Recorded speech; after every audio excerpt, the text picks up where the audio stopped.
we did that episode, and it was like, I can't talk any sense into this lady. We really shouldn't have taken two such important movies to be our very first episode. We didn't know what we were doing. But do you remember that saying at the end of that year, we did an episode on The Empire Strikes Back, and I thought, Lacey didn't like Star Wars, but she'll like The Empire Strikes Back. It's not directed by George Lucas. It's directed by a director who can get good performances out of actors. You are much more into a state-of-the-art ways of showing something in a way that's never been done before. I appreciate that. You care about cinematography more than I do. I care about like the movie. You care about like the kind of like the movie part of the movie. Okay, what?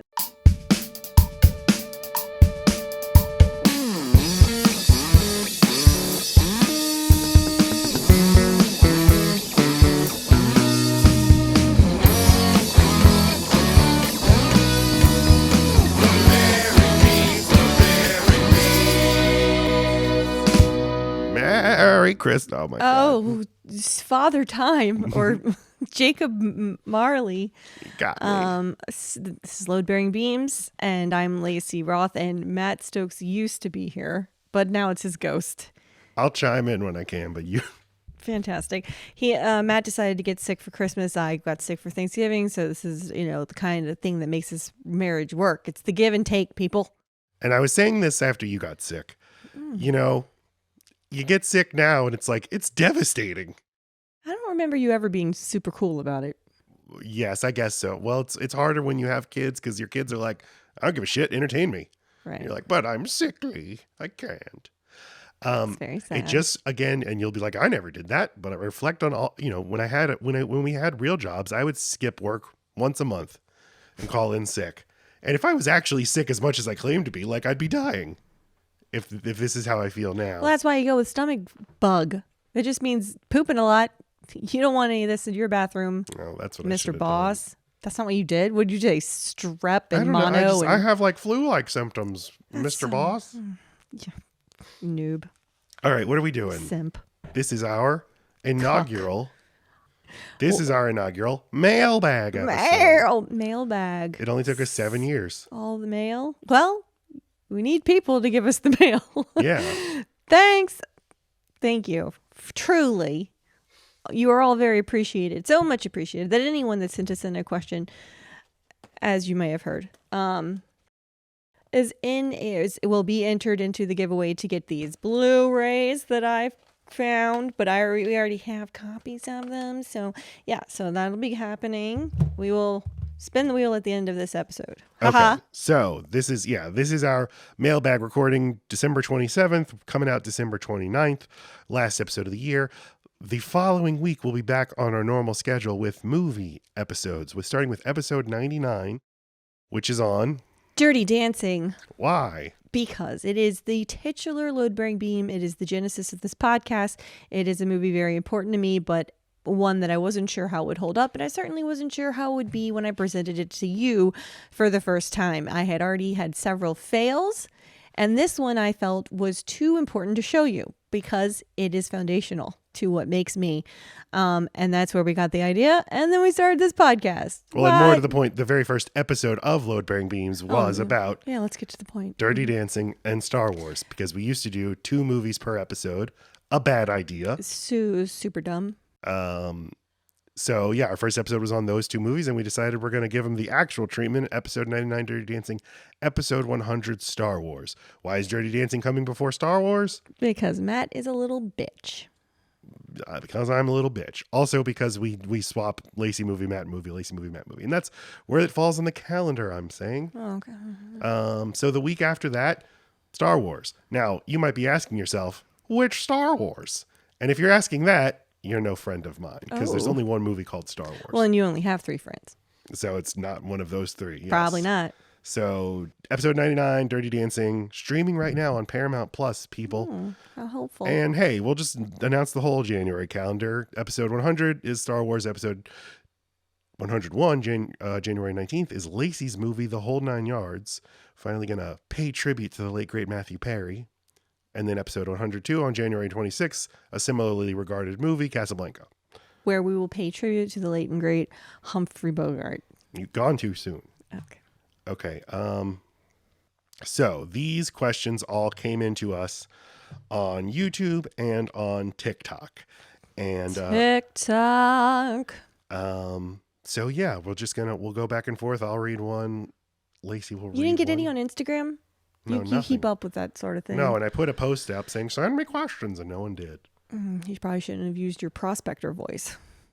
Before the listener questions, though. I have a question for you. We each asked the other one a question, and my question for you, Lacey, what are your New Year's resolutions for the podcast?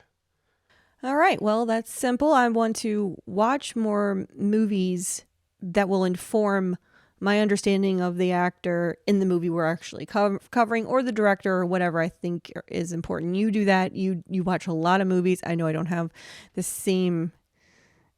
I won't do it, but it is my resolution. I will try to at least one movie that will inform and make me have more insight, or at least interesting comments about the movie we are handling. And I just started Letterboxd like a month ago. I'm enjoying that. It's not me to keep track of things in real time this way, and movies is a perfect are a perfect item to capture my thoughts in the moment. I have such strong feelings about movies initially, and then by a week they're gone. And something I'm looking forward to is collaborating with more film talkers, either going on their podcast or them coming on ours. There will be several of those this year. It doesn't just have to be film talkers. It can be It's who I'm the greater targeting. podcast metaverse.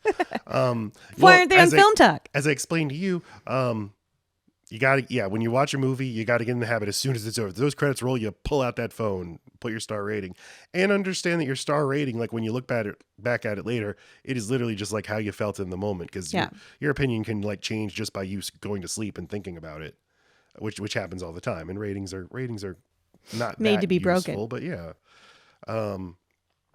I don't think we said this on the show. We've been doing load bearing beams since 2017, but never were quite able to we're like, one day we'll get in the actual habit of releasing an episode each week and promoting it properly, and we'll have a dedicated recording space, and our lives will make sense that we'll have the time and space to record them. And now that last part never happened. We just had to force ourselves to do it. But the reason we did it and brought it back in 2023, because the last time we had done an episode was 2021.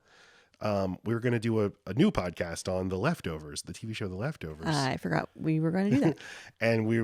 But we were talking, we're like, we're stuck with Load Bearing Beams at episode 78. And we're like, we'd like to get to 100 episodes. Why don't we just do the podcast? We'll do like 10 episodes at a time whenever we can till we get to 100. Batch them. And then we started doing them, and we decided we liked it now. Well, and you got more organized around it. You came up with like a formula. So that at the end of every podcast, we were like, did we talk about the movie at all? Shit.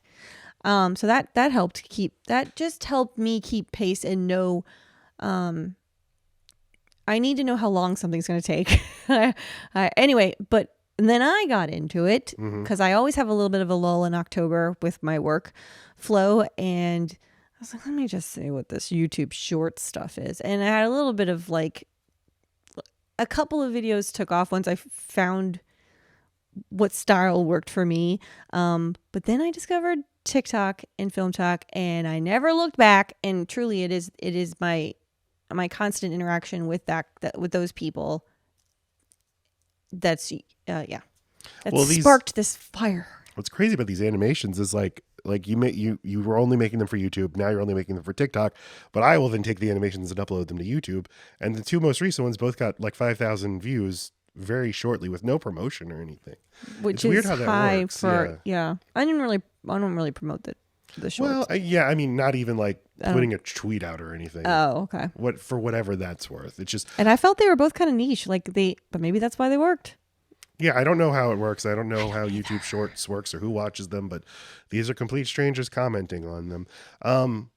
So we did the podcast, in the summer, and then our schedule went insane and we had to go on hiatus a little bit, but we felt that time that it was different from past hiatuses where we're like, we want to get back to it.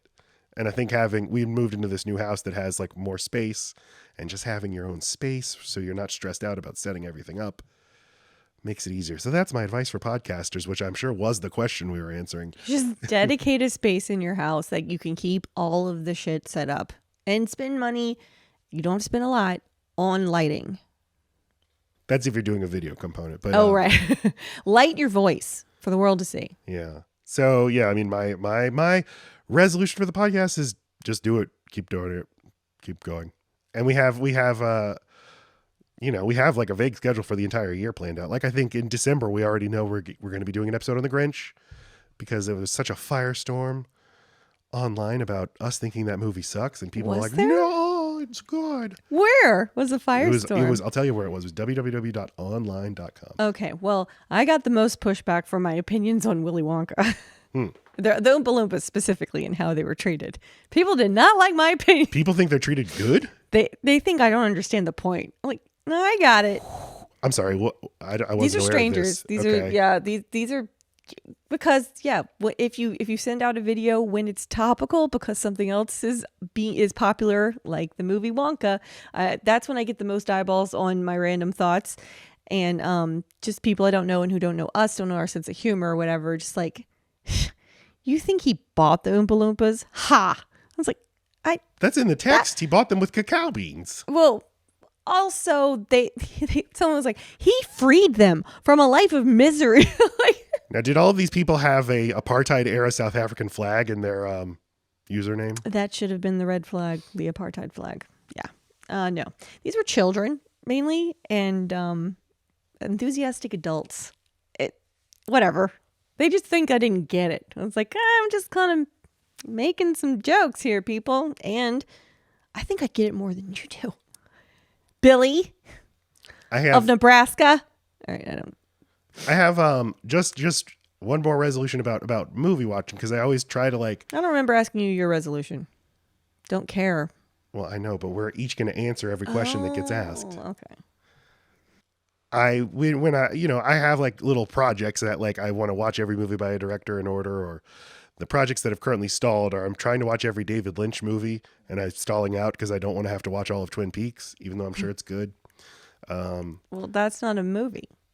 No, I know, but there is a Twin Peaks movie that was made after the series, and I think it's a prequel to the series, but still, as a completist, I'm thinking I need to watch the whole show. And again, the show itself is a big blind spot. So anyway, that's where I'm at. How is it that I watched Twin Peaks and you didn't? I was watching some of it with you and I just wasn't getting into it. Oh, all right. And then general resolution for movie watching, I want to just watch more comedies, more iconic comedies, classic comedies, contemporary comedies, if they even exist. But I do feel like it's a blind spot for me. It really is.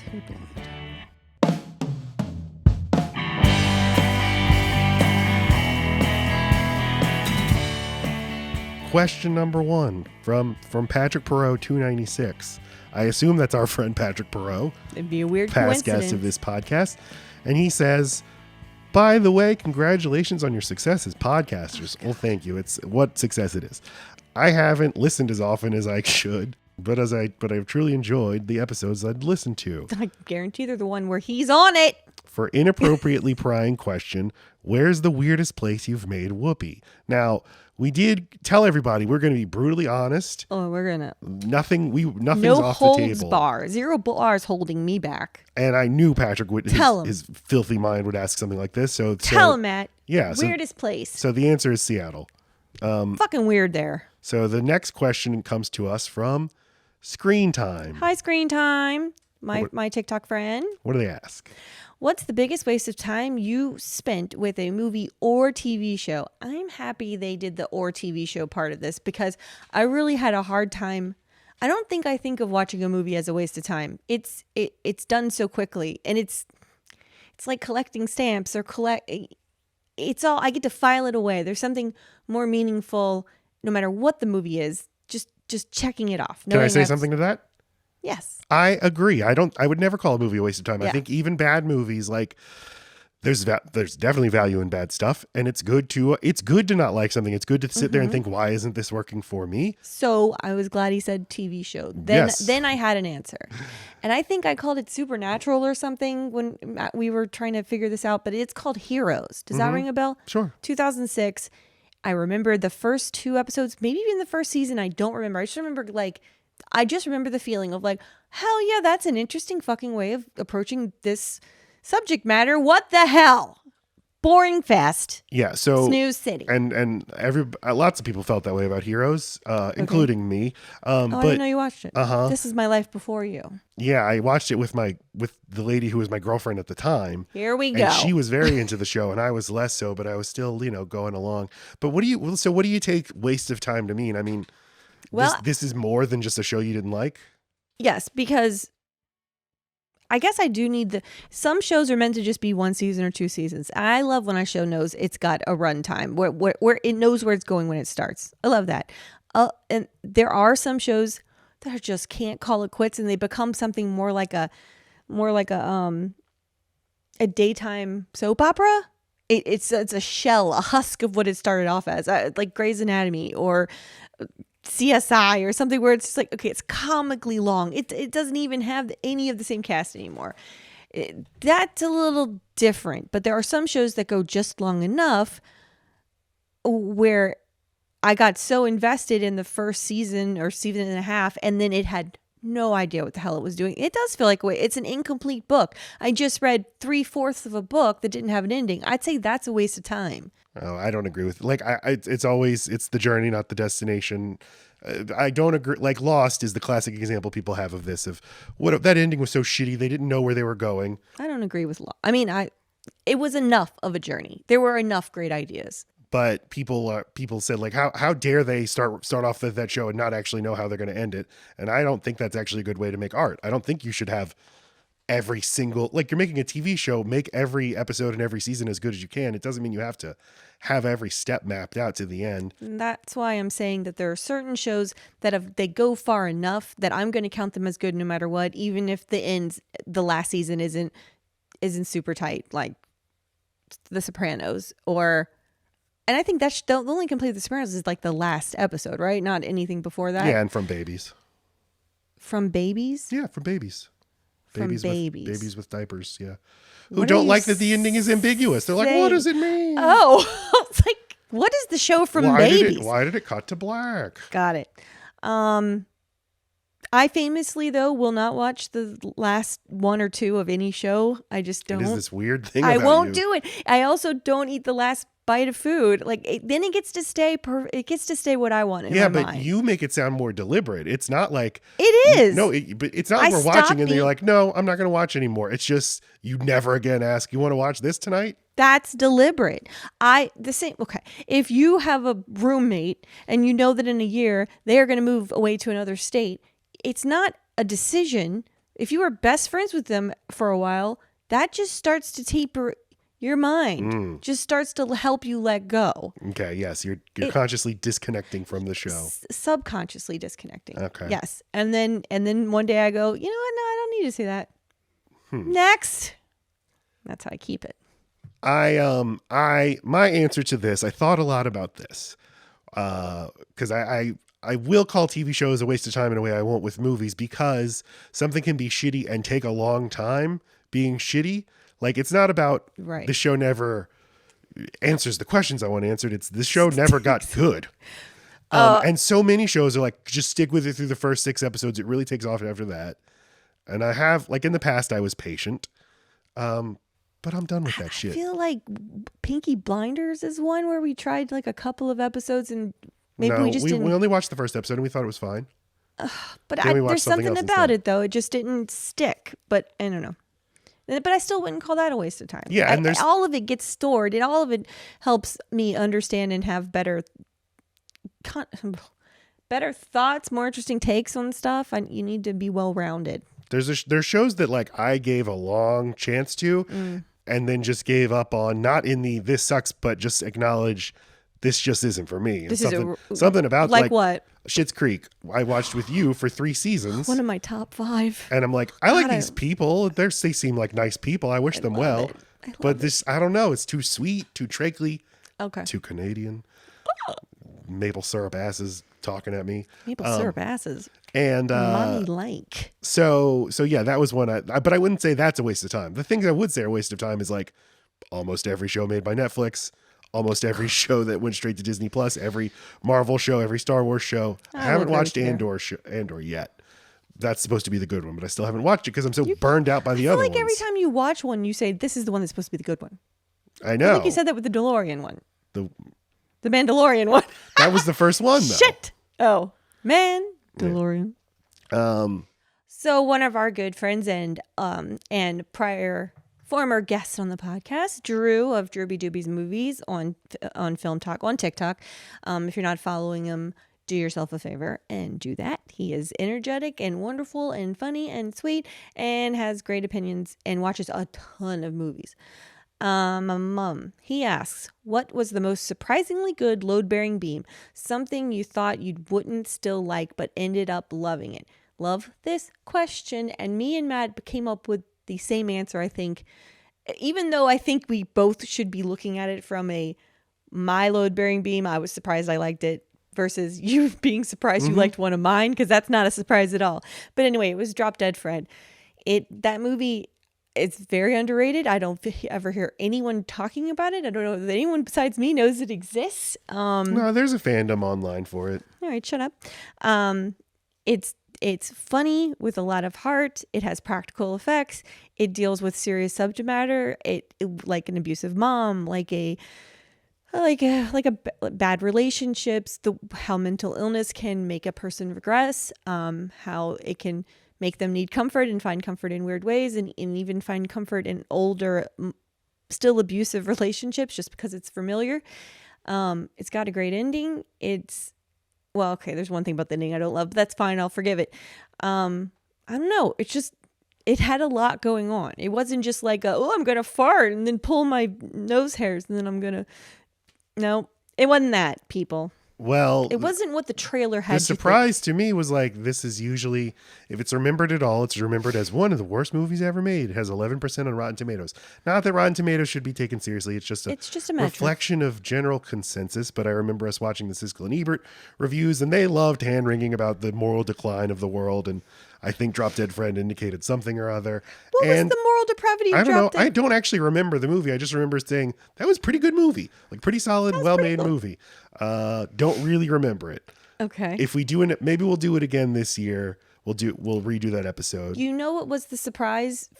If we flip this, it's got to be Lake Placid, right? Because I think we were both worried or had like it was going to take itself too seriously. Well, that's not the flip. That's just a recent episode where we watched the movie and ended up really liking it. But what's an episode where that was one of yours, and you didn't know if it would hold up, but we both were like, "Fuck yes, I love this movie." and that wasn't holding up. That was I didn't realize this movie was exactly. good. I was underrating it.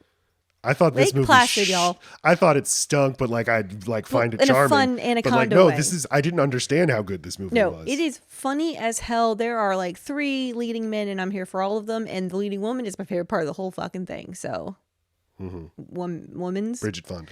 I know her name okay. in theory. I just was thinking, do I say Betty White? No, she's just a little Betty White moment.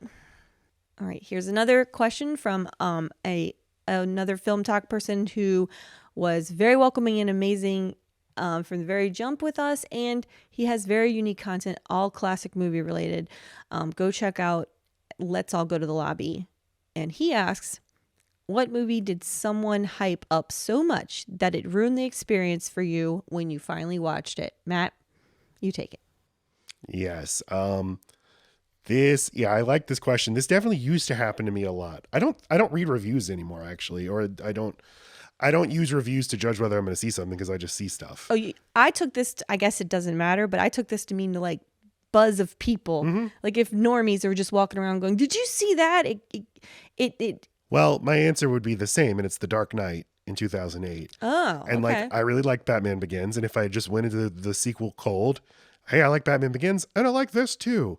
But people were talking about it as, one of the great new evolutions in cinema. Why?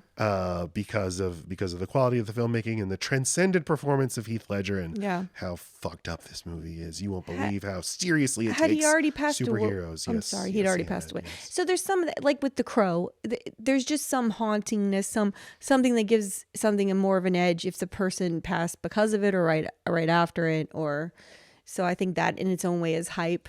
Yeah. Like you think you need to feel something more. Like it's not doing Heath Ledger's justice if you don't watch that performance and think, what a gifted, troubled, amazing like you feel guilty in some way, which I don't know that anyone could watch it and not feel something, but So I I've could watched see. this movie so many times.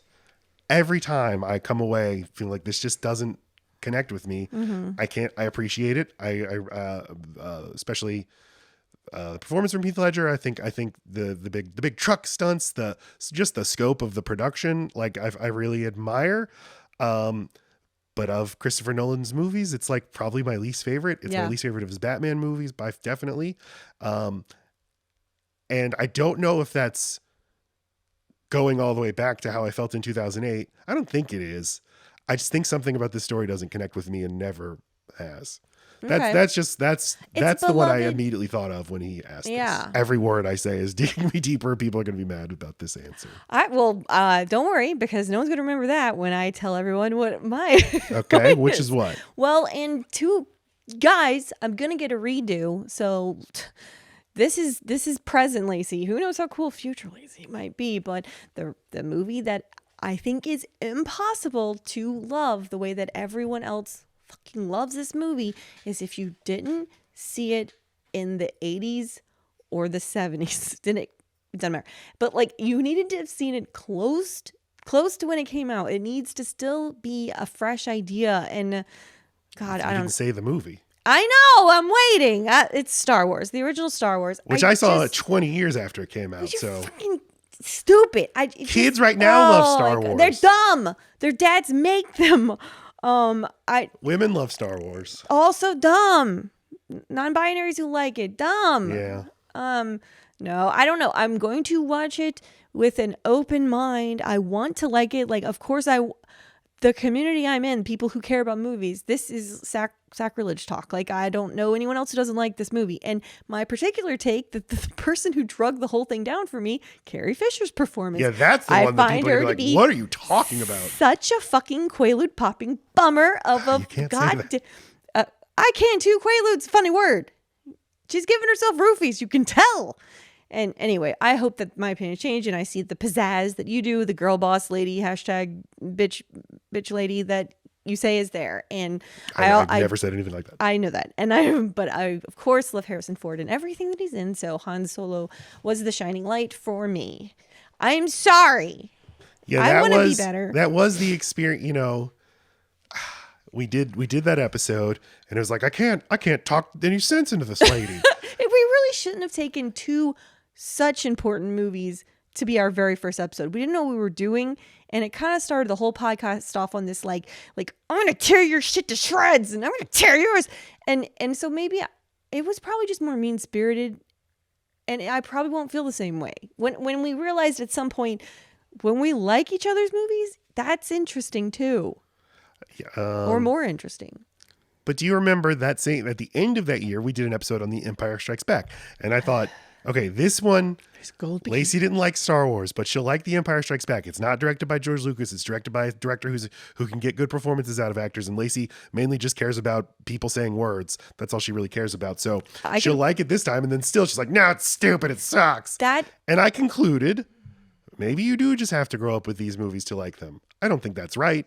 But I think you kind of have an allergy to like really sincere storytelling. I care about the character development in this story. I don't need it to be sincere or whatever the shit you were about to say, but I can watch a movie that takes place in just one room. I can watch a movie that's just about somebody alone. I'm saying if the dialogue is captivating and I care about the people, that's all I need. And you are much more into a state-of-the-art ways of showing something in a way that's never been done before. I appreciate that. You care about cinematography more than I do. I care about like the movie. You care about like the kind of like the movie. I just want to. Okay, what? That's not true. You just want to watch a play. Yeah. I don't like plays that much. No, I don't. Well, want to watch but I even want to. We can't get into this because our episode's coming in 2 weeks. Oh, right. Okay. But it's like all the stuff you say you want is there in the movie. I'll look for it. You're not seeing it. And it's like, that's why I conclude, the whole point of this podcast, people, is two different people can look at a tree and see totally different things. Yes. Describe what you're looking at. Well, it's brown. You fucking idiot. It's not brown. It's taupe. Right. I think that this question is asked further down, so I'll save it. But this fire you hear from us, this is why this podcast was created and why certain movies cannot be movies discussed on this podcast unless a guest comes on and it's their movie. You have to have stakes. You have to have this like passion in you that the movie has to have evolved in some time in your life into more than a movie, into a family member, into drunk uncle that you will still fucking stand up for. It's that's what these are. These are things to fight over.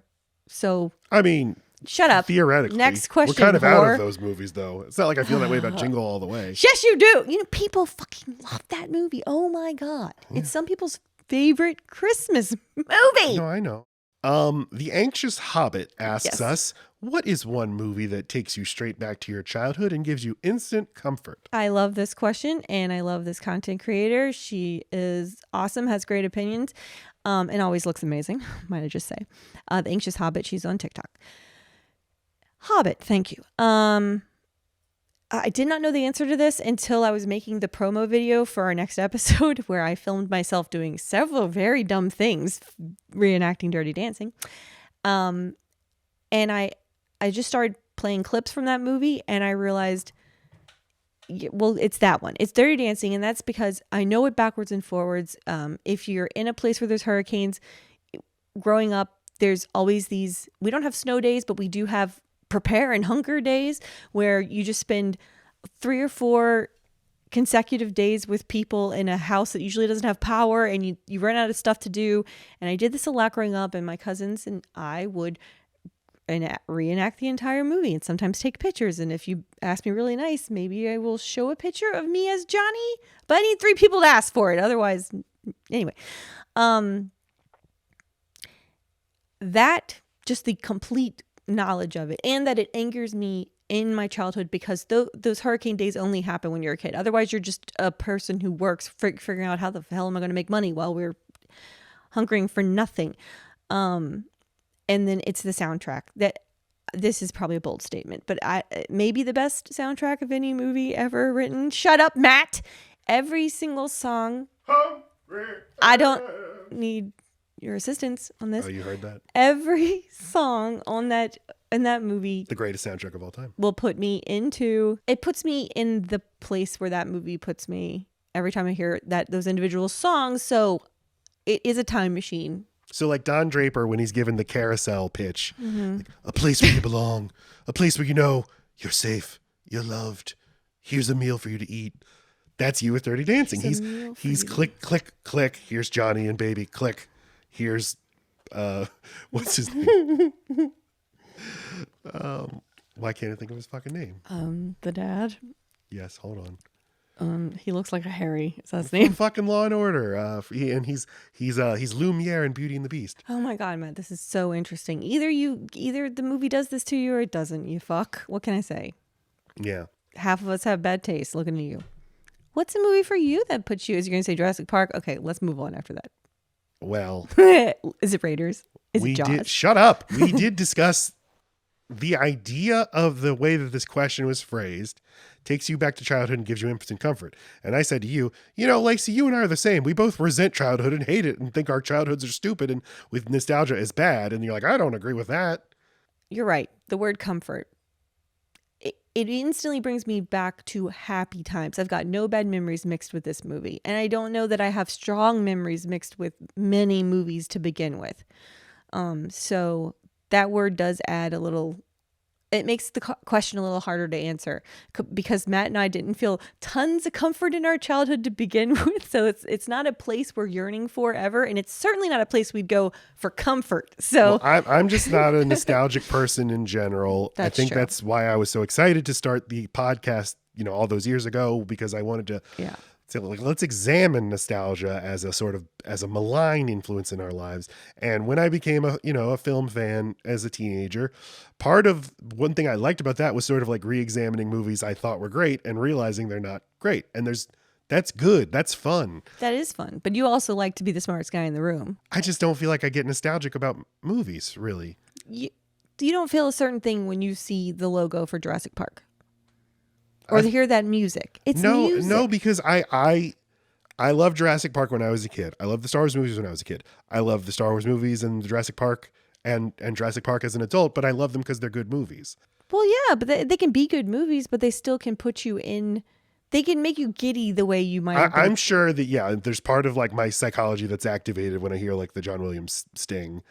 But you know, I rationalize it today like, no, the quality of the filmmaking, the CGI augmented dinosaur puppets. So in order to answer this question properly, then you feel like you'd have to reach in for a movie that's just kind of so-so, because you would need another component to prove. I don't know. Like maybe if there is this thing that actually brings me to childhood, I haven't seen it. Matt rejects comfort. It's true. That is true. Unless he's going to the movie theater and then he brings 80 things with the him. Ultimate comfort. Yeah, because I think I create comfort wherever I go. Yeah, I think my nostalgia is more for things that I didn't experience. Like we watched Black Christmas last week, and I'm watching that movie from 1974, 13 years before I was born, and I was like, oh yeah, look at this interior decoration. Oh, look at the way everything looks. I want to be here.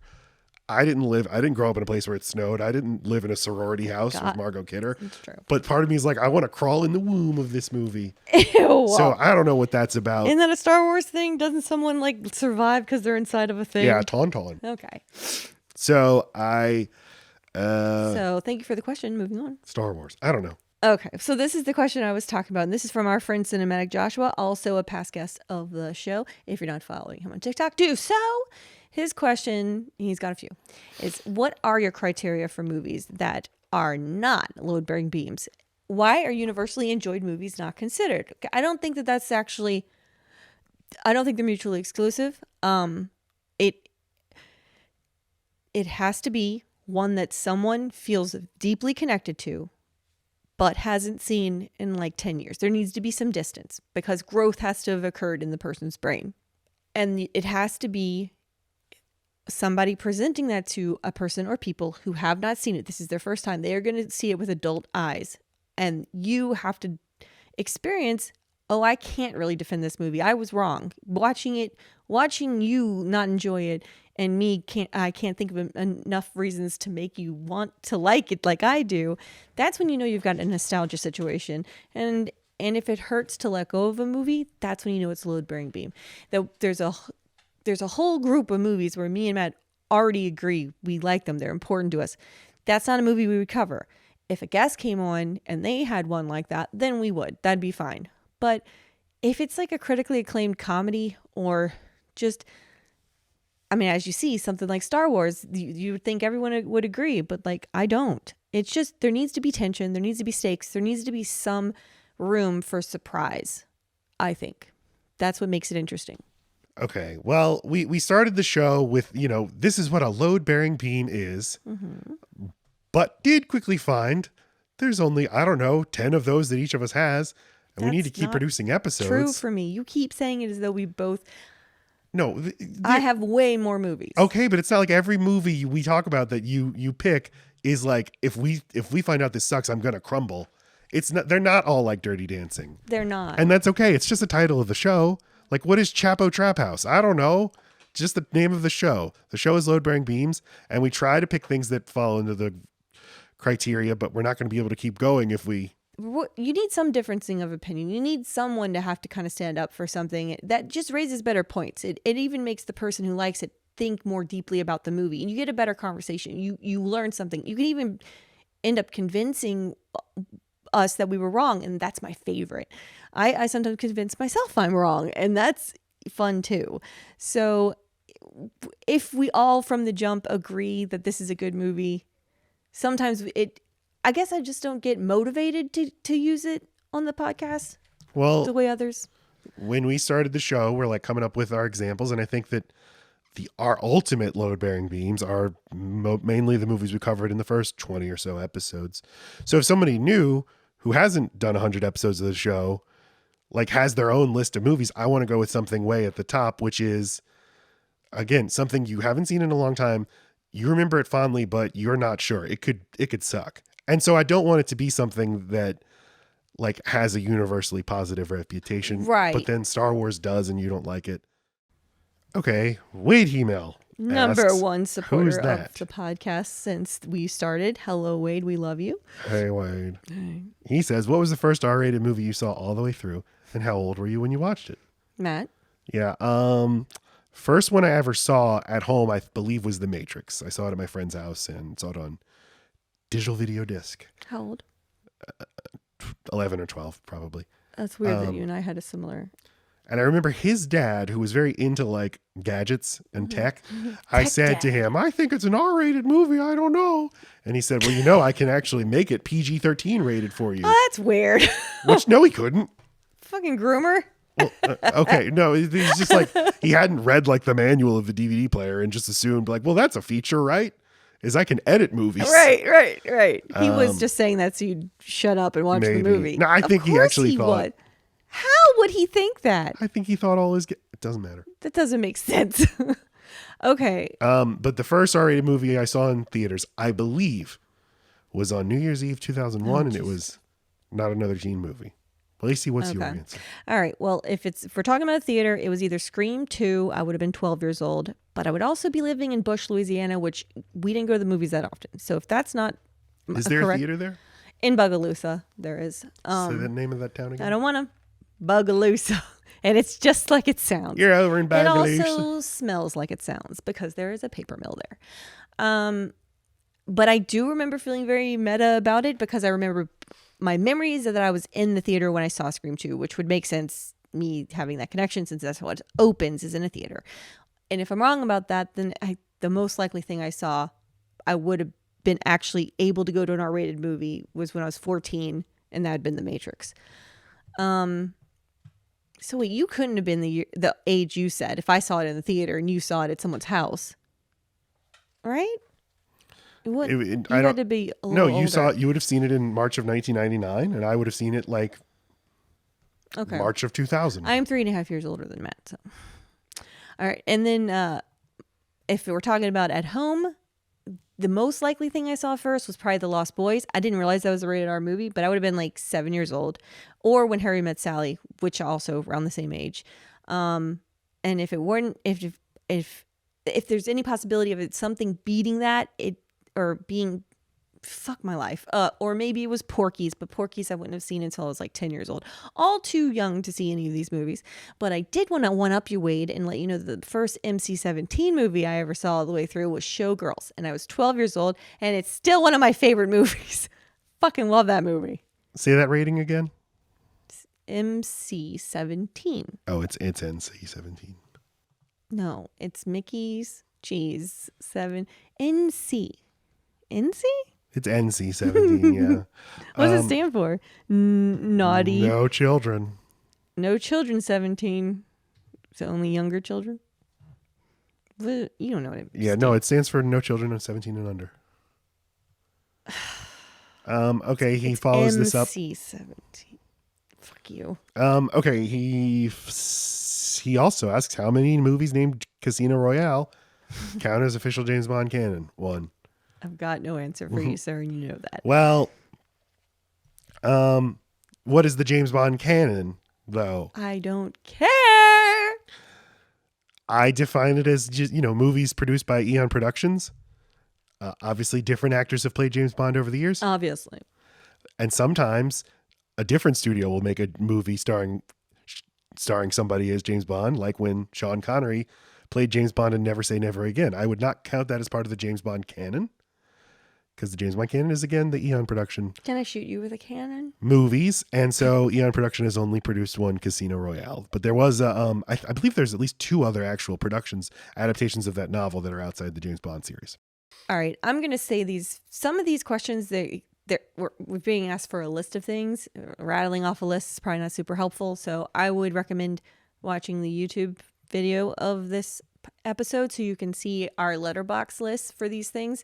We can also share links to specifically questions we are being asked. Well, whatever. It exists. Yeah. Joshua asked us, what are our top 10 movies of the past few years? And we talked about this and decided past few years we'll just count as this deck as 2020 and beyond through the present. And we both had the same favorite movie, and it was a no-brainer. It was Paul Thomas Anderson's Licorice Pizza. A movie that when we saw in theaters, we just like had our mouths open and giddy. Just loved it. the whole time. Yeah. I picked 15, and I don't really know where. I think Give I us your can top s- 10. I Start don't- at number I- 10. It's not. These are not ranked, Matt. Oh. Yeah, but Licorice Pizza would be my number one. But I'm just gonna say all 15, and you can go fuck yourself if that is something that you're having a hard time wrapping your head around. All right, Nope, Godzilla -1, Tar, Barbie, that's not Infinity Pool. What the hell's it called? Palm Springs. Palm Springs, Barbarian. Don't tell mom the babysitters. Tell me everything. Talk to me. Talk to me. Talk to me. Top Gun, that's the one I could probably lose, actually. But it was good. Everything, Everywhere, All at Once. The Menu.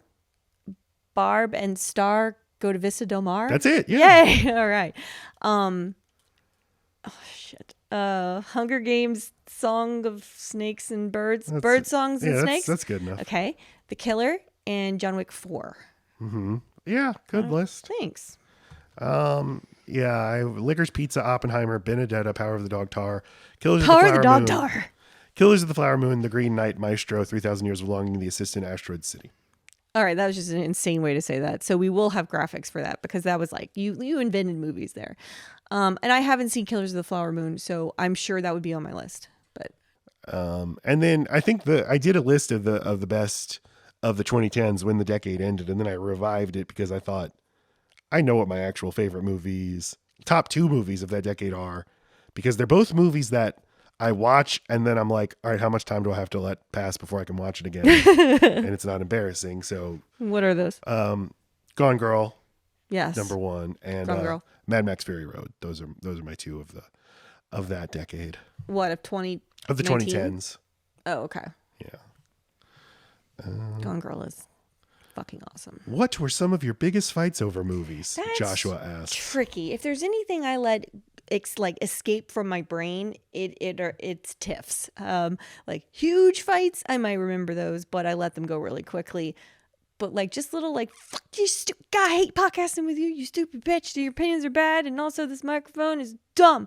That kind of thing, I delete that as soon as possible. So we used to very, very much cut out a lot of arguing from our podcast, and we would just come back on and be really like zapped of energy or just kind of like, what? Yeah. Next. And so I specifically where you can hear it, I can tell we had a fight right before we filmed the fried green tomatoes episode, right? In the beginning, I am mad at you. Yeah, because I'm like, hello, it's Load Bearing Beams. Hey, I'm Matt. I'm Lacey. What are we talking about?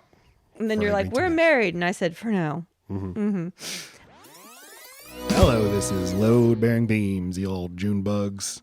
My name's Matt Stokes. And I'm Lacey Roth. We are talking about the film Fried Green Tomatoes on this episode. This was Lacey's pick, right? Right. You picked this. You know what I Picked didn't it. know? No, yeah, the first 20 minutes got. I think in professional wrestling, there's an expression that if you see it on TV, it's a work. It's a work.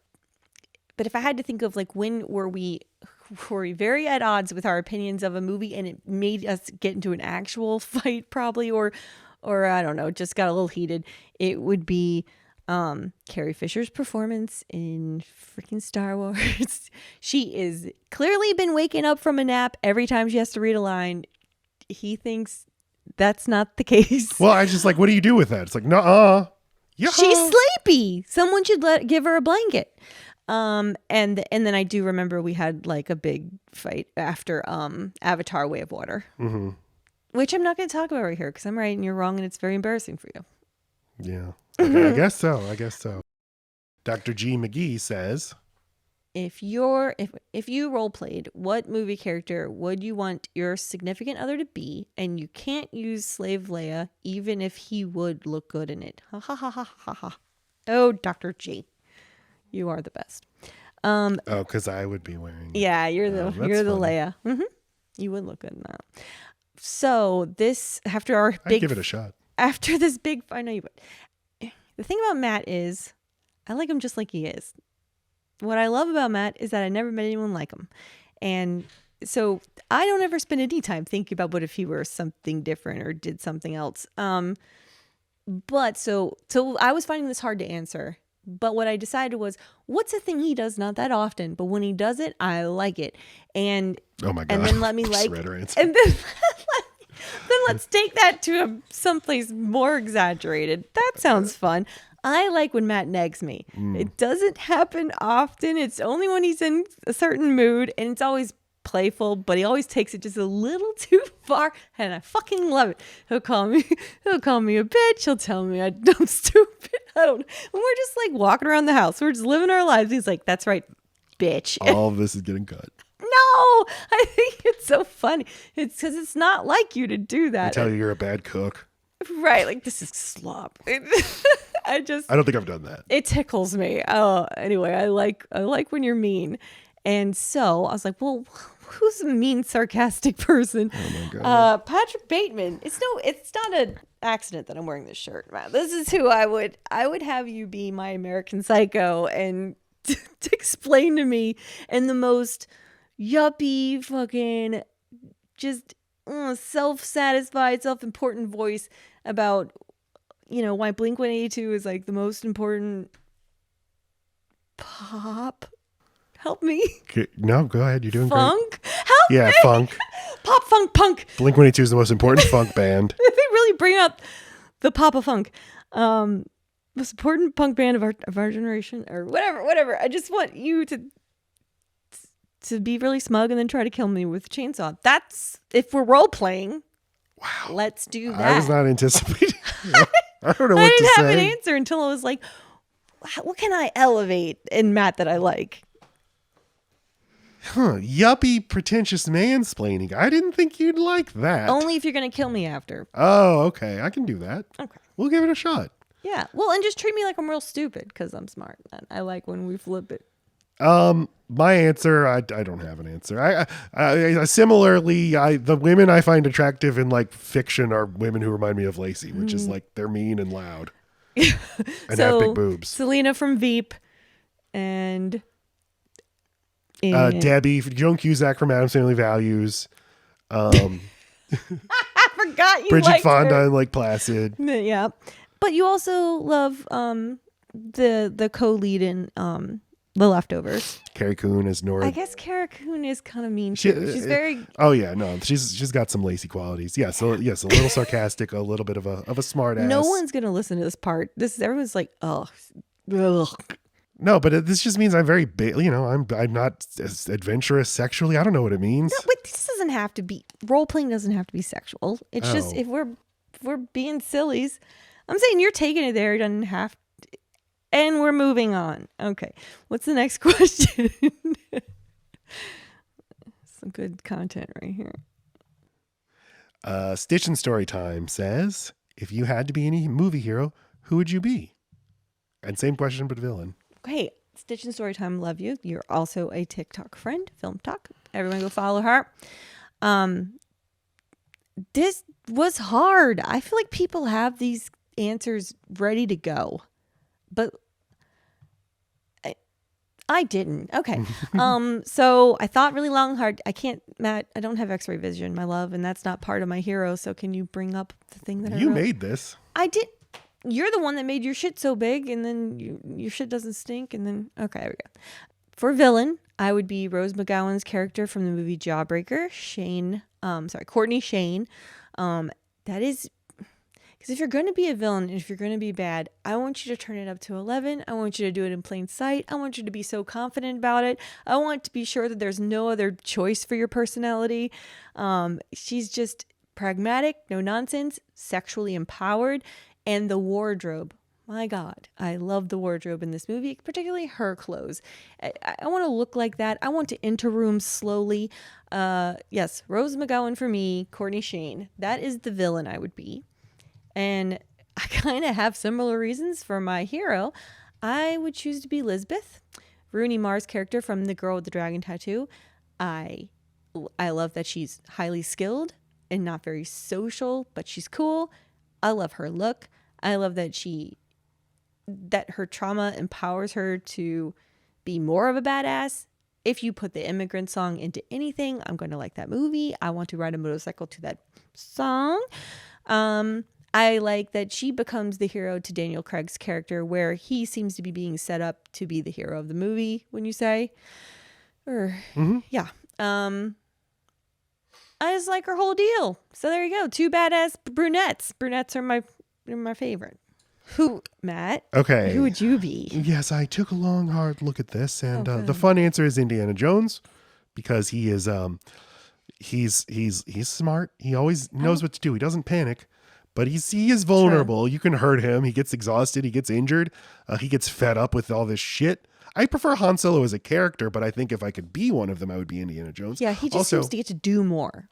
Well, he always wants to get the job done in the name of his history. I want trinkets for the museum. He operates in a reality where God and other gods exist, but he just cares about the Ark or the Covenant of the Ark, whatever the hell. Yeah. Because he goes in the museum. We need to put the thing where it goes. Yeah, he finds out that the Jewish God is real, the Hindu gods are real, the Jesus is real, aliens are real, but he's always like, it's just a bunch of mumbo jumbo. Well, you just need to get today's task done, and today's task involves vine swinging, running from things, and then monkey brains. That's the second. I've just do the work ahead of you. I guess it doesn't matter. You're going with the character. I can roll anything. in all 4 movies if I want. So my serious answer is the traits in a hero I would like to have, because I hope that I have them. I don't know if I do. Is just anybody who stands up to pressure from powerful forces. Right, like the newspaper man. Thank you, Lacey. That is who I'm trying not to use like non-fictional characters, but like the reporters in Spotlight, or like Woodward and Bernstein and All the President's Men, and especially the Liev Schreiber character in Spotlight, who's like resisting the forces of the Catholic Church lobby because we need to publish this, and also can like see the forest for the trees, see like the story here is not individual priests, it's the whole system. And I find that very admirable, and I hope that if I ever face pressure, I'll stand up to it. I don't know. I think that's a perfect answer. I think it's too easy to go for a hero in the very mainstream sense. To look into it and find qualities in yourself that you hope would be there in true adversity, or that you wish were there more. That's fun. I like their clothes a lot. The other one, I always find it moving in movies when just people do their job good. I know you love. And the one I always think of, well, basically any character Tom Hanks plays recently, like Bridge of Spies or Sully. But the thing that always moves me in the movie is when the plane is going down and the flight attendants are all chanting, brace, brace, brace, head down, stay down. And that always, I've always found that moving, because it's like, obviously these people, you probably only like trained for this one time, but now in the moment of crisis, they're retrieving that information. They're doing what they were trained to do, but never in a billion years thought they would have to do, but they're doing it. They're getting the job done. And I find that very moving. And that is the kind of like, that's the movie hero I want to be, is what I'm saying. You understand that? This answer. You understand that none of those women are Tom Hanks. He's flying the plane. That's true. I wish I was Tom Hanks also, because he also does his job good. Okay, got it. And what villain? Oh fuck. Yeah, there's a whole other half of that. Yeah. Can I use a wrestling villain? They specifically say movie villain. Then you can. I don't know. Any villain who just loves to be evil. That's where I went too. Yeah. Like, let's just really lean into this. Jason Momoa from the most recent Fast and Furious movie. That's my answer. Oh, that's good. I'll allow it. All right. Wade says, you two have a very natural chemistry and additionally genuinely seem to enjoy working together. A quality which doesn't always come naturally in romantic partnerships. What was the initial moment that led to the creation of load-bearing beams? I think we already said, didn't we, that that Chuck E. Cheese meeting we had. We were in a Chuck E. Cheese. We had our baby next to us eating. We were eating pizza. The baby's next to us. The other kids playing, and we devised a podcast. I came up with an idea. Yes, I know. And then at the Chuck E. Cheese, we fleshed it out, and here's what the format would be. And you didn't seem interested until we started talking. And then you're like, all right, I'm getting overwhelmed by like knowing this is good enough to want to do. Right.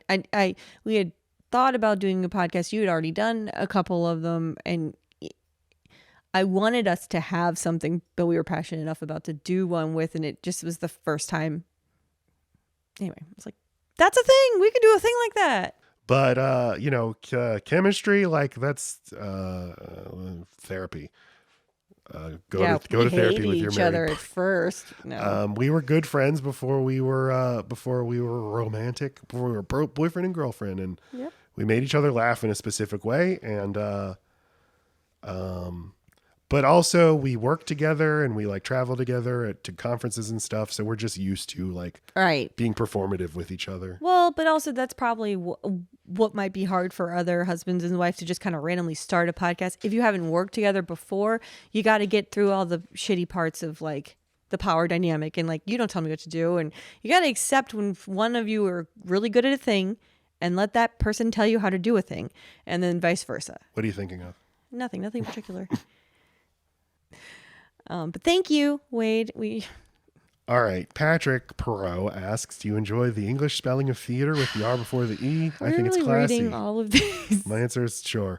Do either of you have a best friend? And if so, what are they like? Patrick, you know the answer to this. My best friend is a woman who I'm married to, and she's beautiful and is kind of mean and Gross. loud, but has big boobs. What is your dream crossover mashup? Star Wars and Star Trek? Kirk versus Vader? Indiana Jones versus James Bond? But do you have an answer for this? Yeah, which is that I wouldn't. If something is special enough to me, then I like it as more than a friend and more than just content, and that you can exchange into one situation and come out with the same. I like that someone curated actors doing certain scenes and cut stuff out and left stuff in, and it became a fucking movie or show that I love. I think it's hard to take tons of footage and script and make it into a thing that makes sense. So I don't want. I also never mixed friend groups whenever I was growing up. I don't like that. So I don't want to think the coolest person from one entity becomes less cool when you put them together, or plays a similar role and one of them outshines. And that happened whenever the Guardians of the Galaxy mixed with the rest of the Avengers. I loved the Guardians movies, and I loved The Avengers? No, what is his Thor? name? No! The lead from Guardians of the Galaxy. Why can't I Chris think Pratt? I know his fucking acting name. What is his Star-Lord? character name? That's it. Okay. I love Star-Lord's whole thing. I liked how confident he was and how charming. But then you go sticking him next to Thor, and he's a little idiot. So they figured their stuff out, but I didn't need it. I don't need to see both of them in the same world. I don't know where to look. It throws off the whole thing. My dream crossover mashup, don't have any. Don't want them. I'm in total agreement with Lacey. And don't mix your friend groups. That's a lesson lots of people don't learn. They're like, I'm going to have a party and invite everyone I know. Bad idea. Who are you going to talk to? Have 3 little parties. That's what you should do. That's right. And time them each. Efficient too. I mean, I don't even know what a good crossover. Like, I think the Marvel fucking movies have destroyed movies. I don't like them. Hate them. Well, I think that the what Marvel has done with crossovers has poisoned movies and poisoned moviegoers' expectations of what you should go to the movies to see. It's like the only reason to go to the movie theater now is to see I know them. all the Barbies on screen at the same time. And again, like the Barbie movie, and I like the Lego movie, but Lego movie's like, we're going to have every Lego property of ever on screen at the same time. That's bad. And you reminded me of something whenever popular TV shows would have random one-off crossover episodes where the Jetsons step into the Flintstones reality. It's like, I don't care about this. I want to live fully in the reality you have created for the show, and I want to see what you do with it. I don't need you bending that reality and making it something new for just one time, which is probably why I do not like it when Bob's Burgers insists on having these one-off episodes where they aren't the thing that they always are. And one of those is Brunch Squatch. Another one is, I can't think of the names of them, but I just be the thing that I already like. They'll change the animation style, or they'll do they'll do a Lego episode, or I don't like it. I don't even like. I guess the best example is The Simpsons. A Star Is Born season 6 when Jay Sherman comes, and that's a crossover with The Critic, and it's not one of the best episodes from the greatest season of television ever, but it's fine. I like those things individually, and The Critic is way less on the list of things I love, but I do like it. But you go put it next to something that's really good, and it's like, are we doing this? You want to do this? Was this the best choice for you? Yeah. So he also asked if you could have made any movie, if you could have any movie remade into a completely different genre, what would it be? I like this question. I know you liked it. I searched for an answer so hard. It would have to be a movie I didn't already like. That would be the only reason to change it. Uh-huh. And I couldn't think of anything. So I actually could, because we mentioned Spotlight, and I love newspaper movies, and I love lots of movies. Would I like them more if it were instead the same story but investigated by reporters? I think I might. Yeah. The one I always think of is Stephen King's It. Both I've read the book multiple times, the miniseries that we covered on this show, and then the 2 recent movies. The whole time I'm like, something doesn't work for me about this story. I like the stuff that happens. I think I don't like the characters. I think I'd like to see some fucking reporters have to try to piece all this together afterward. Maggie Stokes, my sister, asks, favorite holiday movie? Lacey's National Lampoon's Christmas Vacation. Correct. It's a Wonderful Life. Boring answer. I said this the other day in real life, and Lacey made the throw up noise. Blech. Okay, Maggie asks, what's your favorite decade of movies? Lacey, what's your favorite decade of movies? The 90s, followed by the 80s. For me, it's the 70s. Gunch asks, most underrated movie of all time. Gunch on Film Talk. Go follow him. Thank you for the question. This was hard. If I've heard of it, I guess I just automatically assume they're not underrated. Anyway, so I just kind of had to make a list of movies I feel like don't get talked about much, but people should see them. Lake Placid, The Fifth Element, Twister. Everyone should have their top 5 be filling a slot in that area with Twister. It is a perfect movie. Drop Dead Fred, Slums of Beverly Hills, Clueless, The Whole 9 Yards, Stir of Echoes, Serial Mom. It is a random list. I have an answer, but I wouldn't say it's like this is underrated, because there's a million reasons why people don't see things or movies don't catch on, or movies don't get critical attention. And let's just say movies lost in the shuffle, but And shouldn't then- have been. A 2014 movie called Coherence, a very low budget sci-fi movie about a dinner party where That was a good. comet creates some quantum weirdness at the dinner party. It's a movie that I tell people to see, and they're like, "Oh my god, How have I never heard of this?" yeah." Yeah, that response. I think that's a great response to a truly underrated movie. So that's okay, you got one movie. All right, good for you. I'm not good at giving 1 and 2 answers. All right, Manny asks, what's a movie you never thought you'd see in your lifetime? For me, he's saying this, for me was Spider-Man No Way Home. I'm going to just come out the gate and say, I had no idea how to answer this.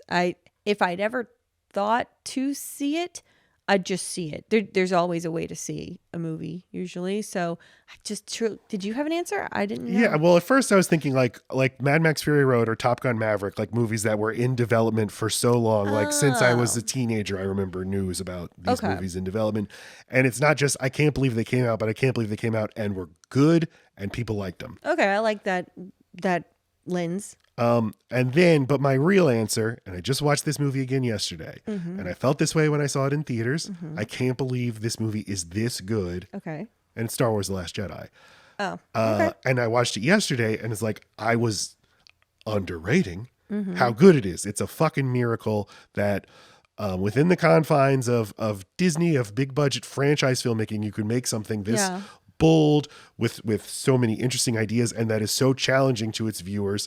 And then of course everybody, or at least the babies online, rejected it and say they just want their fucking dopamine hits. I love that answer. Yeah. A movie so surrounded by nostalgia and people with stakes and people with opinions. So many people claiming it to be load bearing, the franchise, the property, for a studio to be brave enough to just make the movie it wants to make. Yeah, and to even the thing you just said, the people's emotional attachment to Star Wars, that is a subtext of the movie itself. Yeah. And the fact that, like, I know you think that, but it's okay if we move on, if we grow up a little. We can't just be in Neverland forever. And then the fans were like, "No, Dad, movie." James Rigel 1 asks, favorite comedy movies? I can't believe I've never really thought about this. Maybe because comedy goes across genres, though. Like some of the movies ended up on my list I would think of are other kinds of movies too, like a rom-com or like a chick flick. I guess those two things are the same thing. A thriller, a whodunit. I don't know. There is comedy. If it's a good movie, it finds the comedy typically. So this is just, I could only narrow it down to 15, and I had a lot more. Groundhog Day. We will make a graphic because this rattling off is probably not super helpful.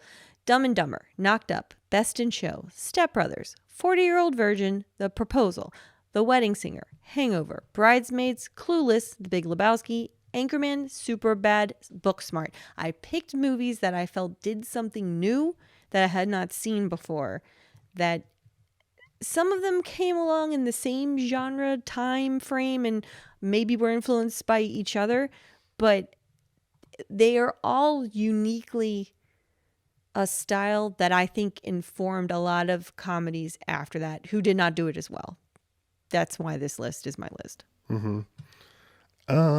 Groundhog Day, that's a good one. I've always said The Producers. I haven't seen it in a long time. We're going to do an episode on it in 2024. Yeah, there's an S on the end of this question. Movies.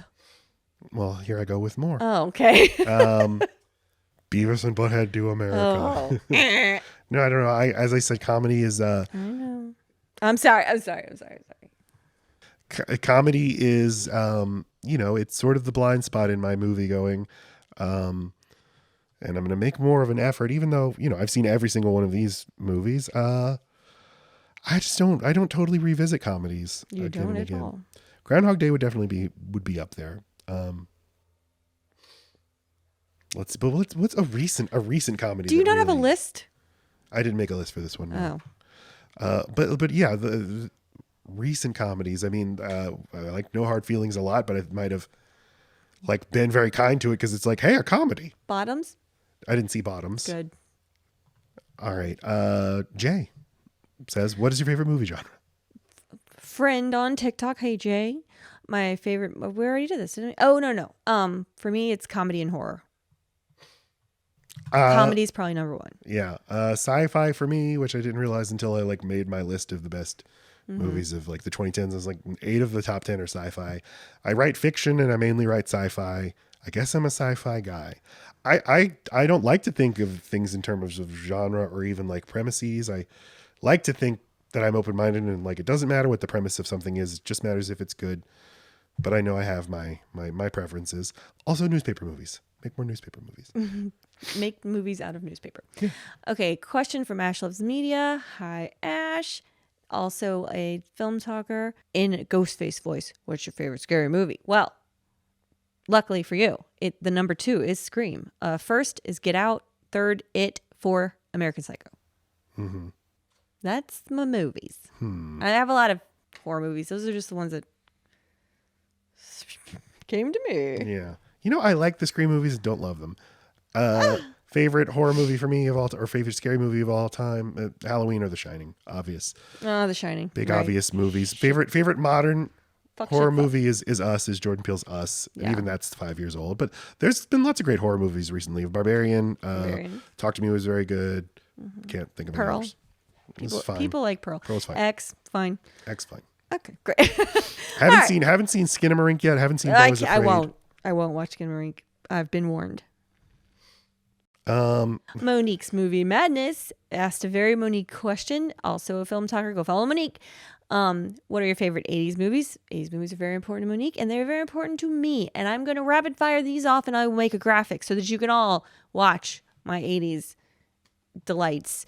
The Breakfast Club, Baby Boom, Dirty Dancing, Christmas Vacation, 3 Men and a Baby, Beetlejuice, The Color Purple, The Shining, Die Hard, Pretty in Pink, Coming to America, Real Genius, Better Off Dead, Beverly Hills Cop, The Lost Boys, Wall Street, When Harry Met Sally, Big, Who Framed Roger Rabbit, Full Metal Jacket, Heathers, Say Anything, 16 Candles, Weekend at Bernie's, Raiders of the Lost Ark. That's my top 25. I really like the 80s. It was hard to even get it down to 25. Ooh, Matt from the future here. Woke up in a cold sweat last night realizing I was not happy with the 80s list I provided in the actual episode recording. So I want to do over. Much soul searching, I settled on this top 10 list, my 10 favorite movies from the 80s. Number 10, Terms of Endearment. Number 9, Raiders of the Lost Ark. Number 8, Raging Bull. Number 7, Blood Simple. Number 6, RoboCop. Number 5, Blue Velvet. 4, Blade Runner. 3, Sweetie. 2, The Thing. 1, The Shining. That's my top 10 of the 80s. Now I'm going to go vote for Reagan, man. Is that it? That's it. Okay.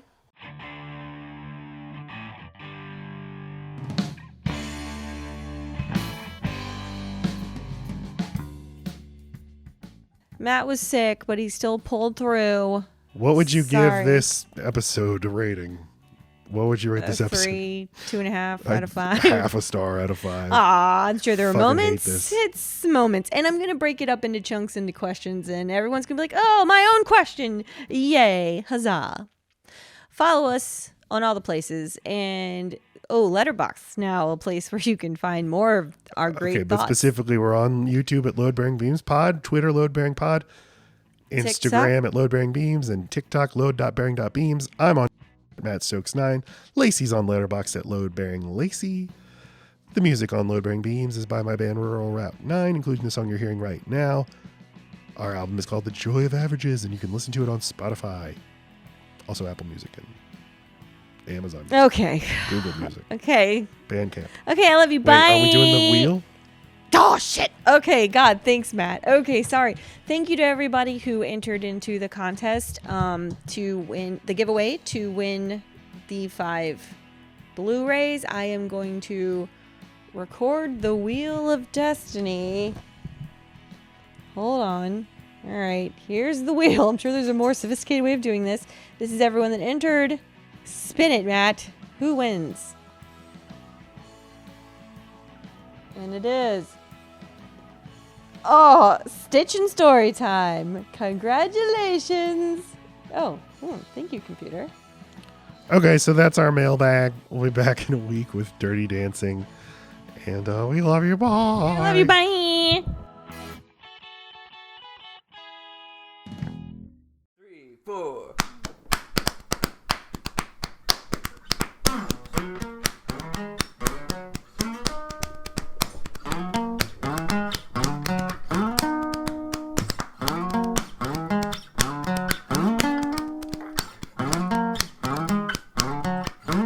Everybody, love me.